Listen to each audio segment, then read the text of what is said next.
ans dans le milieu de l'enseignement. Il s'est découvert par hasard une passion pour l'écriture et s'y consacre désormais.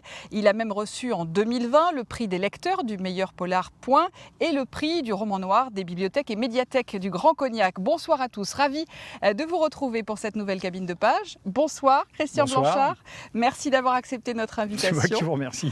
Grâce à vous, nous voici ici à Plougastel-Daoulas. Qu'est-ce que représente ce lieu pour vous? D'abord, j'habite à Plougastel-Daoulas et ici, c'est le début d'une de mes promenades préférées. Donc je longe la Grève et je remonte par la forêt après derrière. Et puis vous avez vu la vue, quoi. Un bel endroit pour vivre. Ouais. Lorsque vous vous êtes lancé dans l'écriture, vos premiers romans se déroulaient en Bretagne. Ce n'est pas du tout le cas du dernier. Tu ne seras plus mon frère qui est publié chez Belfond. Pourquoi votre imagination vous a-t-elle conduit jusqu'en Syrie?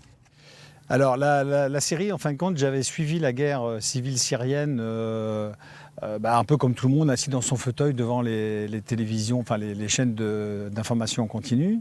Et puis j'ai eu un certain nombre de colères en disant que je trouvais que les Occidentaux ne faisaient pas leur travail, on va dire ça comme ça.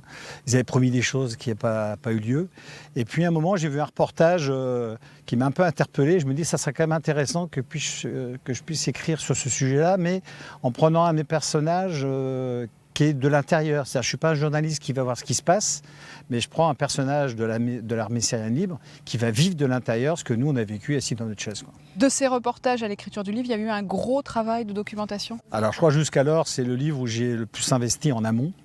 Gros travail de recherche, d'abord parce que je voulais être le plus clair possible par rapport au déroulement des faits. Et puis la difficulté, en fin de compte, c'était bien de se mettre dans la peau d'un des militaires qui se prenaient les bombes, qui vivaient cette guerre-là vu de l'intérieur. Alors, c'est l'histoire de deux frères franco-syriens qui deviennent ennemis quand la guerre civile éclate en 2011. L'un rejoint la rébellion, l'autre reste fidèle défenseur du régime de Bachar al-Assad. Et puis 8 ans plus tard, en France, on rencontre une assistante sociale qui, elle, est chargée d'accueillir les enfants des djihadistes français de retour en Syrie, avec cette question qui est un peu au centre du roman. Ces enfants, ces lionceaux du califat, comme on les appelle, sont-ils dangereux ou pas? Sont-ils des bombes à retardement? Alors, je pose la question dans le livre, mais je ne donne surtout pas de réponse parce que je n'ai pas la réponse. Mais une chose est sûre, c'est qu'on va avoir un retour à un moment ou un autre de ces enfants-là. En gros, il y a à peu près une trentaine d'enfants qui sont rentrés actuellement, mais il y en a près de 300 qui sont encore là-bas. Et on est incapable de dire si ces enfants-là sont des bombes à retardement. La manière qu'ils ont été éduqués par Daesh, est-ce que c'est irréversible ou pas? On n'a pas la réponse. Et pour l'instant, les pays occidentaux, alors il n'y a pas que la France, Belgique, Allemagne, etc., ne font rien, laissent pour l'instant l'affaire pourrir, mais à un moment ou à un autre, il faudra s'en occuper de ces enfants. Poser des questions, c'est le rôle pour vous de l'auteur de romans noirs? Alors oui, et puis ne pas donner de réponse. Enfin, moi, je n'ai pas la compétence pour donner ce genre de réponse. Mais je pense que dans le roman noir, il faut avoir une approche sociale ou une approche même presque politique du sujet qu'on traite. Et puis, tout de même, quand on lit le livre, on sait bien sûr où je me situe par rapport à ces questions-là. Mais ouais, ça fait partie de l'auteur de pouvoir soulever ce genre de questions. Ouais. Alors jetons un coup d'œil à présent vers nos châteaux de sable. Nous parlions de frères si différents. Pourtant la différence est bien souvent une chance, comme en témoignent ces deux livres. Les bons contes font les bons amis de Jean-François Dumont aux éditions du Père Castor. L'histoire de ce mouton Robert qui ne ressemble à aucun autre et que toute la ferme appelle Einstein car il a une particularité. Il passe son temps à compter.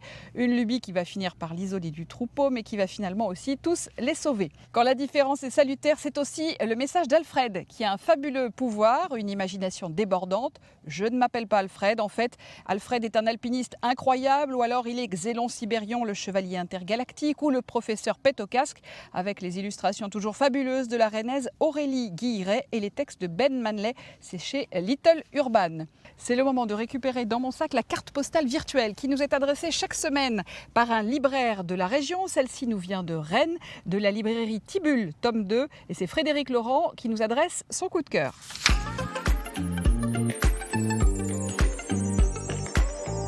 Je vais vous parler des Amants d'Hérouville, une bande dessinée de Yann Lequelec et Romain Ronzeau chez Delcourt, qui parle des studios d'Hérouville en Normandie près de Caen, fondés par Michel Magne dans les années 70, où se sont côtoyés les plus grands, de David Bowie à Elton John, en passant par Johnny Hallyday et Claude Nougaro, pour ne citer que. Et des 10 ans d'existence de ces studios et de la vie personnelle de Michel Magne qui sont intimement mêlée à sa création sa créativité musicale au cours des années 70. Une très très bonne bande dessinée qui est ensoleillée et qui vous fera passer un très bon été. Merci beaucoup Frédéric. Et pour vous, Christian Blanchard, quel livre nous conseillez-vous de glisser dans notre sac de plage? Moi je l'ai en grand format, mais il est sorti depuis en poche. C'est pas un livre tout à fait récent. Ça s'appelle La Vallée des Ombres. C'est Xavier-Marie Bonneau qui était édité chez Belfond en grand format. On parlait tout à l'heure de politique ou de social. C'est un livre, donc c'est un roman noir. Il y a une histoire entre un fils et un père. Et on va redécouvrir tout le milieu social cabossé d'une partie de la montagne, des vallées industrielles, etc. Je conseille. C'est beaucoup d'émotions et d'histoire. Merci beaucoup Christian. Avant de refermer notre cabine de page, notez ce rendez-vous proposé par notre partenaire Livre et Lecture en Bretagne. Prenez le large pour le 10e salon du livre de Groix. Samedi, ce sera le dernier samedi de l'été pour rencontrer autour des halles de nombreux auteurs locaux. Dimanche prochain, nous serons à Rennes avec l'auteur Benjamin Dierstein. D'ici là, retrouvez tous les livres dont nous vous avons parlé sur notre site internet. Très belle lecture à tous.